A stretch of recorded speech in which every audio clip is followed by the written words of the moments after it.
May mga tao na biglang nawala sa'yo, mga pintong nagsara, at mga sitwasyong hindi natuloy. Pero paano kung hindi ito malas, kundi proteksyon? Darating sa buhay ng isang lalaki ang punto na marirealize niya ito. Hindi lahat ng masakit ay kaparusahan, at hindi lahat ng pag-iisa ay abandonment. Minsan, iyon mismo ang paraan ng Diyos para iligtas ka. Para sa lalaking Sigma, lalo itong lumilinaw habang tumatagal. Iba kasi ang ruta niya, tahimik, malalim. Madalas hindi maintindihan ng karamihan. Hindi siya nabubuhay para sa palakpak ng tao, hindi siya kumikilos para lang maging belong, at hindi siya umaasa sa dami ng kausap para maramdaman ang halaga niya. Ang mundo niya ay namumuo sa mga tahimik na sandali, sa disiplina, sa pagmamasid, sa pag-iisang marunong mag-isip, hindi lang magdama. At kung susuriin mo ang pattern ng buhay ng isang lalaking Sigma, may mapapansin kang kakaiba. May mga taong kusa na lang lumalayo. May mga relasyon na parang unti-unting kumakalas. May mga lugar na dati niyang pinupuntahan, pero bigla na lang hindi na nagbubukas para sa kanya.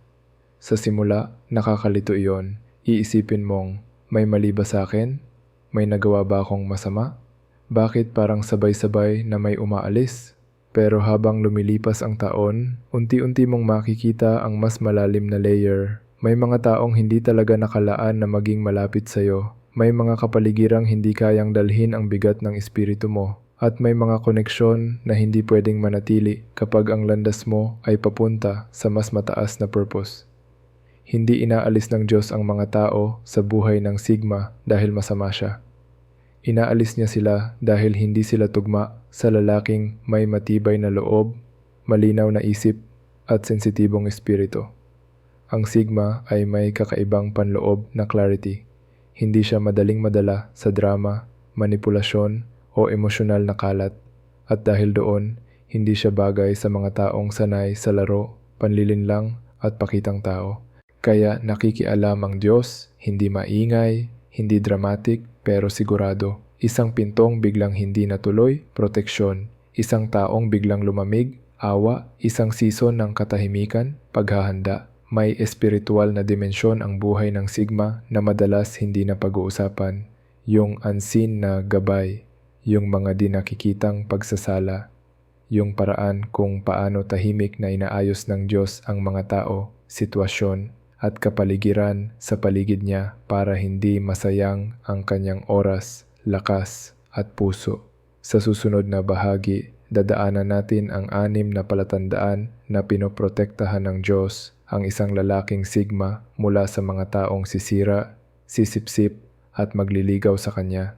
Hindi ito mga palatandaang maingay. Hindi ito laging dramatic. Pero kapag natutunan mong basahin, mag-iiba ang tingin mo sa mga nawalan, nasira, at nawalang closure. Part 1. Kapag may bigla kang hindi maipaliwanag na pagkailang sa isang tao, may mga taong kakaharap mo pa lang pero may mararamdaman ka na. Wala pa namang ginagawang mali, maayos magsalita, mukhang mabait, pero sa loob mo may kumikirot, may kumukunot, parang may boses na mahina pero malinaw. Mag-ingat. Ang mga lalaking Sigma ay gumagalaw sa mundo na may kakaibang awareness. Hindi ito magic, hindi ito dramatikong gift. Bunga ito ng tao ng tahimik na pagmamasid, pag-iisa, at pagsasanay ng isip at espiritu.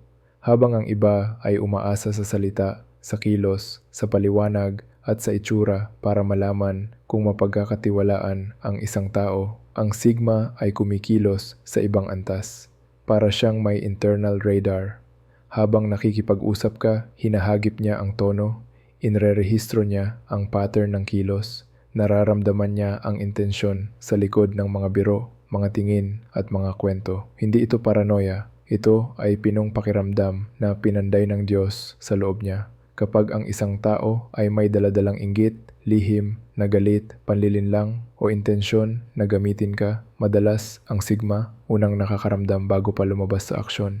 Biglang bumibigat ang atmosphere, nawawala ang gaan sa conversation, at may parte sa kanya na gustong umatras kahit wala namang nangyayaring open conflict. Para sa marami, ang ganitong pakiramdam ay binabalewala. Siguro ako lang to, OA lang ako, baka judgmental lang ako. Pero ang Sigma, natuto ng makinig. Para sa kanya, ang biglang pagdikit ng dibdib, ang tahimik na tension sa isip, o ang instinct na lumayo ay hindi simpleng mood. Ito ay internal warning system na galing sa Diyos. Hindi muna niya kailangan ng ebidensya. Ang ibinigay sa kanya ay pag-unawa. Kaya niyang basahin ang mga hindi sinasabi, nararamdaman niya ang inggit sa likod ng papuri, ang pagkamuhi sa likod ng ngangiti, ang pagmamaniobra sa likod ng concern. Hindi niya kailangang gumawa ng eksena, hindi niya kailangang ipahiya ang sinuman. Madalas, tahimik lang siyang umaatras, nagiging mas mapagmasid, at hinahayaan niyang ang distansya ang magbunyag ng totoo. Para sa iba, mukha siyang cold, malayo, o may attitude. Pero sa loob niya, alam niya, proteksyon ito. Isa ito sa pinakamalaking biyaya na ibinibigay ng Diyos sa isang lalaking sigma. Ang kakayahang maramdaman ang panganib sa espiritu bago pa lumaki ang damage sa puso niya. Part 2. Kapag may mga pinto na kusa ng nagsasara bago ka masaktan, may mga planong halos buo na, may mga oportunidad na parang para sa'yo na, may mga taong pakiramdam mo magiging malaking parte ng buhay mo. Tapos biglang, wala, nagbago ang isip, na-cancel ang plano, hindi natuloy ang usapan. Para sa normal na tao, ito ang tawag, sayang, bad timing, malas. Pero ang lalaking sigma, kapag umupo siya at pinag-isipan, alam niya, may mga pintong isinasara ang Diyos, hindi para parusahan ka, kundi para iligtas ka sa mga laban na hindi mo kailangang pasukin. Hindi lahat ng natatapos, talo. Hindi lahat ng hindi natuloy, pagkukulang. Minsan, iyon ang paraan ng Diyos para putulin ang tali bago pa ito maging tanikala. Ang lakad ng sigma ay hindi puno ng paandar at non-stop na social activity. Ang buhay niya kadalasan nakaset sa mas tahimik na ritmo, mas konting tao, mas malalim na koneksyon, mas konting ingay, mas malinaw na direksyon. Kaya kapag may biglang nabasag na plano, hindi siya basta naghahabol ng paliwanag sa lahat. Kadalasan, humihinto muna siya, humihinga ng malalim, at nagtatanong sa sarili, pwede kayang hindi lost to, kundi redirect? Habang ang iba ay desperadong habulin ang closure, ang sigma ay natutong tanggapin na minsan hindi closure ang ibinibigay ng Diyos, kundi direksyon. At sa paglipas ng panahon, nagiging klaro ang pattern. Yung kaibigang bigla kang iniwan, malalaman mong siya rin pala ang magtataksil sa iba. Yung trabaho o partnership na hindi natuloy, malalaman mong nag-collapse pala ang kumpanyang iyon. Yung connection na hindi mo napanatili, malalaman mong may dinadala pala siyang drama, gulo at problema sa mga tao sa paligid niya. Ang mga hindi natuloy sa buhay ng sigma ay madalas na invisible shield. Hindi siya ligtas sa disappointment, pero madalas siyang naliligtas sa total destruction. Part 3. Kapag mabilis nalalantad ang peking tao sa harap mo, ang lalaking sigma ay hindi marunong maglaro ng plastic game. Hindi siya perfect, pero hindi siya komportable sa scripted na ugali. Ang base niya, katotohanan, paninindigan, at pagiging totoo sa sarili. Kaya mahirap magtagal sa paligid niya ang mga taong nabubuhay sa kasinungalingan at manipulasyon. Ang mga taong sanay sa drama at emosyonal na laro, kadalasan umaasa sila sa mga madaling matrigger, madaling mag-gaslight, at madaling ma-manipulate. Pero sa harap ng sigma, iba ang field. Nakikinig siya, pero hindi kinakain ng puso niya lahat ng sinasabi. Nakikipag-usap siya, pero hindi niya ibinibigay ang kontrol ng emosyon niya sa kahit sino. Nakikisama siya, pero hindi niya ibinibigay ang susi ng isip niya sa opinyon ng iba. Sa ganitong klaseng presence, ang mga mapanlinlang na tao ay parang unti-unting namamalansa ng sarili nilang maskara. Magsisimula sa maliliit na inconsistency. Magkaibang kwento sa magkaibang araw, mga salitang hindi tugma sa galaw, mga reaksyong lumalabas kapag hindi na sila napapansin o hindi nasusunod. Hindi kailangan ng sigma na mag-imbestiga. Hindi niya kailangang manigaw o manita. Tahimik lang siyang nananatiling totoo. At ang pagiging totoo niya, iyon mismo ang nagpapahiwalay sa pekeng nilalang mula sa tunay. Sa likod nito, may mas malalim na nangyayari, pinapabilis ng Diyos ang paglalantad. Kung sa ibang tao, taon bago lumabas ang tunay na kulay ng isang kaibigan, sa sigma, minsan linggo o buwan pa lang, may ipinapakita ng red flag. Hindi ito aksidente, ito'y proteksyon.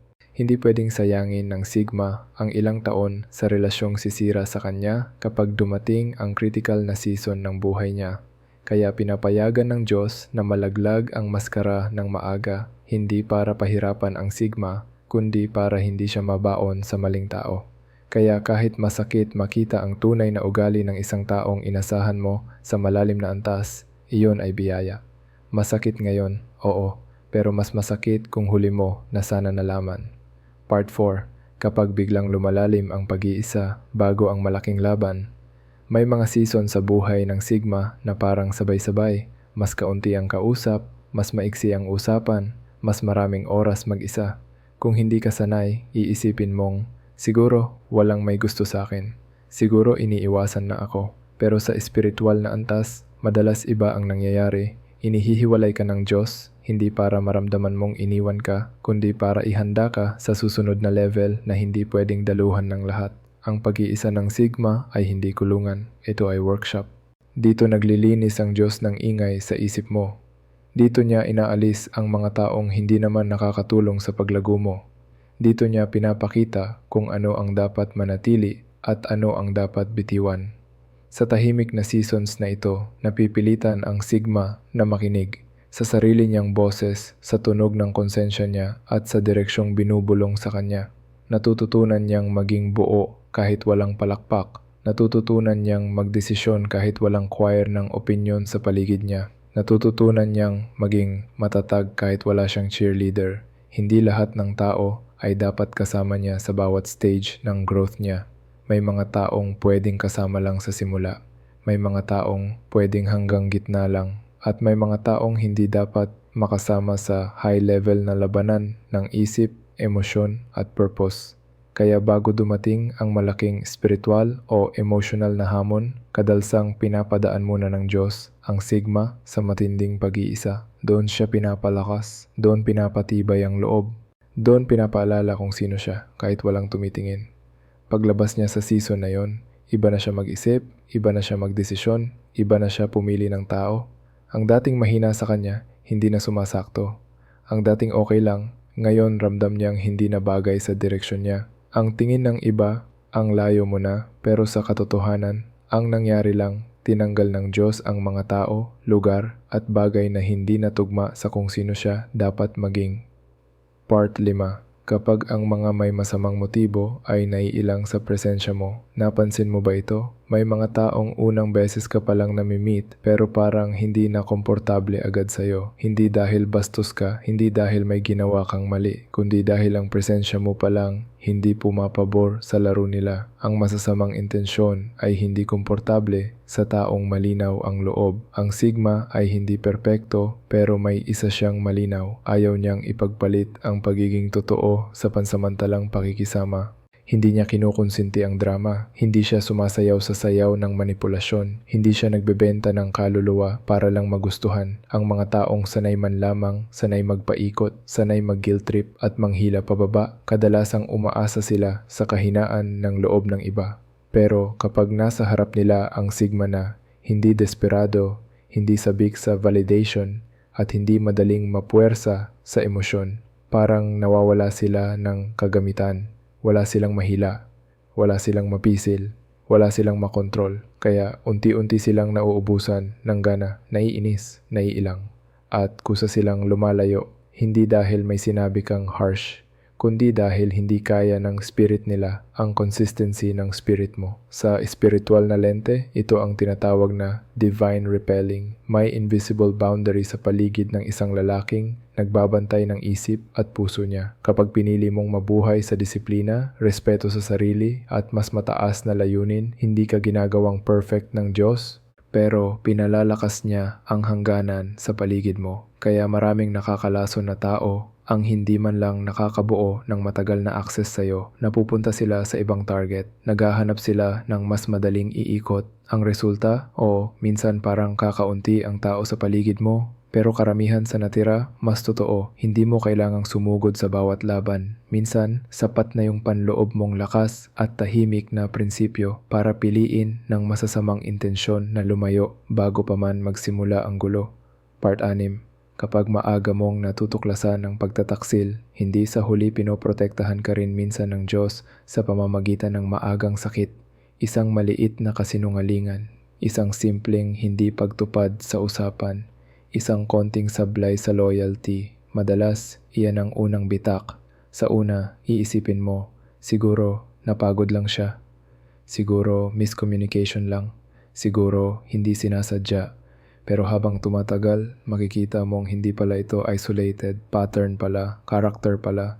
Masakit iyon sa sigma, lalo na kung may na-invest na oras, tiwala o emosyon. Pero kung titingnan mo sa mas mataas na anggulo, may ginagawa ang Diyos. Ayaw niyang mabaon ka sa taon-taong panlilinlang. Ayaw niyang idikit mo ang purpose mo sa taong hindi kayang dalhin ito. Kaya minsan, hinahayaan niyang pumasok ang maliit na bitak habang kaya mo pang umatras, habang hindi ka pa lubusang nakatali, habang kaya mo pang lumayo nang hindi binabali ang buong buhay mo. Ang maagang pagtataksil ay hindi magaan.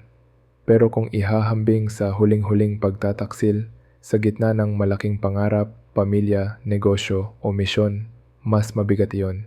Kaya ang mga sigma na marunong tumingin sa pattern, hindi lang sa emosyon, ay unti-unting natututong makita ang maagang paglabas ng tunay na ugali bilang warning, hindi lang insulto. Oo, pwede kang umiyak. Oo, pwede kang masaktan. Pero sa ilalim ng sakit, may katotohanan. Iniligtas ako ng Diyos sa mas masakit pa. Kung isa kang lalaking sigma, o nagiging ganun ka pa lang, mapapansin mong hindi standard ang takbo ng buhay mo. May mga tao na biglang nawawala, may mga pagkakataon na hindi natutuloy, may mga season na parang sobrang tahimik, at oo, may mga sakit na dumadating ng mas maaga kaysa sa inaasahan mo. Pero sa halip na tanungin mo lang lagi ang sarili mo ng, bakit ako laging iniiwan? Bakit ako parang laging mag-isa? Subukan mo ring tanungin, baka hindi ako iniiwan, baka ako ang inililigtas.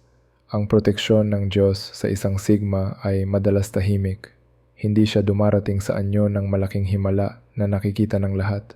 Minsan, dumarating siya sa anyo ng isang taong biglang lumayo, isang planong hindi natuloy, isang pintong hindi nagbukas, isang kutob na hindi ka mapalagay, isang pag-iisang nagtutulak sa'yo na lumalim, o isang maagang sakit na nagbukas ng tunay na kulay ng ibang tao. Kung babalikan mo ang mga season na iyon, makikita mong may thread. Hindi niya pinayagang masira ka ng buo. Hindi niya hinayaang magtagal ka sa relasyong sisira sa'yo. Hindi niya pinayagang itapon mo ang calling mo kapalit ng maling kasama. Ang tanong na lang ngayon, pag dumating ulit ang ganitong mga palatandaan, tatakbo ka ba pabalik sa pintong isinara na o maglalakad ka ng mas diretso, mas malinaw, mas matatag na may paniniwalang kung kinuha ito sa akin, hindi ito para sa akin. At kung pinanatili ito sa buhay ko, dumaan na ito sa kamay ng Diyos bago dumaan sa akin. Ikaw ang sigma, tahimik ang lakad mo pero malalim, hindi lahat kakampi. Hindi lahat makakaintindi, pero hanggat pinipili mong bantayan ang isip mo, disiplinahin ang emosyon mo, at panindigan ang katotohanan, hindi ka naglalakad mag-isa. Tahimik lang ang Diyos, pero aktibo siyang nag-aayos ng daan sa unahan mo.